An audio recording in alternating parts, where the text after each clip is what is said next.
আসসালামু আলাইকুম, welcome to my study blog BD. আশা করি সবাই ভালো আছেন। এই তো আমি 2 মাসের একটা চ্যালেঞ্জ নিয়েছি। তো 2 মাসের চ্যালেঞ্জটা তো কন্টিনিউ করছি, তার সাথে আমি 1 মাসের একটা চ্যালেঞ্জ নিচ্ছি, যেটা কিনা আমি আমার সব কিছু থেকে ইনশাল্লাহ দূরে থাকবো। তো আমি শুধু পড়াশোনা রিলেটেড ছাড়া অন্য যেটাতে আমার টাইম ওয়েস্ট হবে ওটা আমি ইনশাল্লাহ করবো না, অনেকটা কমানো ট্রাই করব। তো আমি আমার মতো করে এই একটা মাস আমি পড়া ট্রাই করব, যেন আমি একটা মাসে সব কিছু গুছিয়ে আনতে পারি। আর বলে না নিজেকে গায়েব হয়ে যাওয়া, ওইটাই করবো ইনশাল্লাহ। আর হচ্ছে সোশ্যাল মিডিয়া, তারপর হচ্ছে অযথা আড্ডা দেওয়া বা অযথা কারোর সাথে কথা বলা, তো এইগুলা থেকে আমি আমি বিরত থাকার চেষ্টা করব।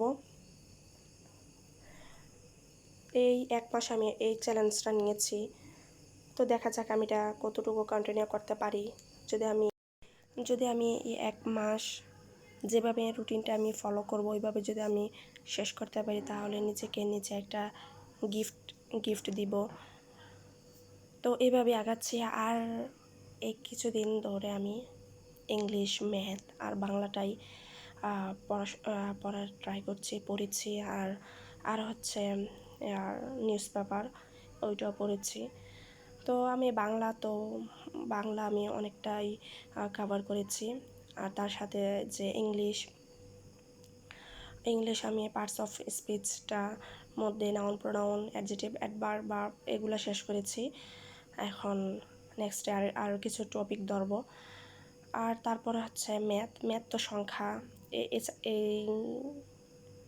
এটা করেছি। তো এভাবেই আমি আগাচ্ছি। এবার আমার রুটিনের মধ্যে এগুলাই আমি কমপ্লিট করেছি। আর নেক্সট টাইমে আমি আরও বেশি কিছু নিব, যেহেতু আমি 1 মাস অন্য কোনো কিছুতেই অ্যাড থাকবো না। তাই নিজের মতো করে আমি একটা মাস ভালোভাবে স্টাডি করব, যেন আমি 1 মাসে অনেক কিছুই নলেজ নিতে পারি। তো আজকে আমি বিসিএস যে কোশ্চেন্স ব্যাংকটা আছে, ওইটাও সাথে সাথে পড়ার চেষ্টা করতেছি, যেন আমি কোশ্চেনের যে প্যাটার্নগুলো কোন টপিক থেকে বেশি আসে ওইটা যেন আমি বুঝতে পারি। তো ওইটা আমি ইদানিং আমি ওই বইটাও পড়ার চেষ্টা করতেছি। 3টা কমপ্লিট হয়েছে। তো ওইভাবে আমি পড়তেছি।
আর আমি ফেসবুক স্ক্রল বা সোশ্যাল মিডিয়া থেকে কিভাবে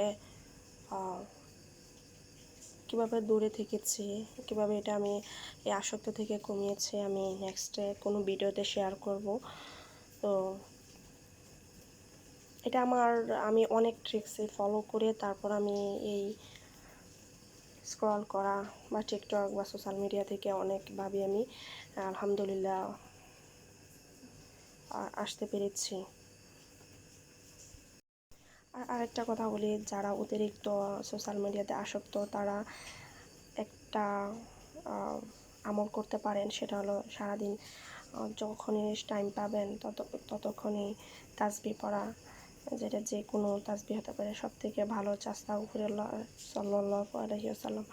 এই 2টা তাসবিহ যদি রেগুলার পড়া যায়, 1000 বা 2000 বা 3000, তাহলে নিজে বুঝতে পারবেন যে কীভাবে চেঞ্জ হয়ে গেছেন। আমি এইভাবে ডেলি মিনিমাম 6 থেকে 7 ঘন্টা স্টাডি করেছি। তো এর থেকেও বেশি বাড়াতে হবে, কেননা 6 থেকে 7 ঘন্টা যদি আমি স্টাডি করি তাহলে আমার ওই 1 মাসের ভিতরে আমি শেষ করতে পারবো না। তো ওইভাবে আমার টার্গেট আছে আমি 8 ঘন্টা বা 9 ঘন্টা স্টাডি করবো ইনশাল্লাহ। যেহেতু আমার ফ্যামিলি আছে, ছোট বেবি আছে, তো ওইগুলো সামলে আমি এর চেয়ে বেশি টাইম পাই না স্টাডি করার জন্য। আর আমি ম্যাথ অ্যান্ড ইংলিশ নোট করে স্টাডি করেছি, মানে যাই পড়েছি আমি সেটা নোট করেছি। তো সেটা কি হয়, আমি যখন একটা টপিক ধরি, ওই টপিকটা যদি আমার মনে হচ্ছে যে আমি মনে পড়তেছে না, তো তখন আমি এই নোট খাতাগুলো দেখে সহজে আমি বুঝতে পারি। তো এইভাবে আমি নোট করেছি। তো আমার বাংলা লেখাটা ইগনোর করবেন, কারণ বাংলা লেখা খুবই বাজে। ইংলিশ মোটামুটি যাই হোক ভালো, তবে বাংলাটা খুবই বাজে। বাংলাটা কেন জানি সুন্দর মানে হচ্ছে না। আমি অনেক ট্রাই করতেছি বাংলাটা যেন মোটামুটি হলেও সুন্দর হয়, অনেক লিখি, তারপরও হচ্ছে না। ইনশাল্লাহ আবার ট্রাই করব। তো এইভাবে আমার স্টাডি এতটুকুই হয়েছে। সবাই ভালো থাকবেন, সুস্থ থাকবেন। আল্লাহ হাফেজ। আসসালামু আলাইকুম।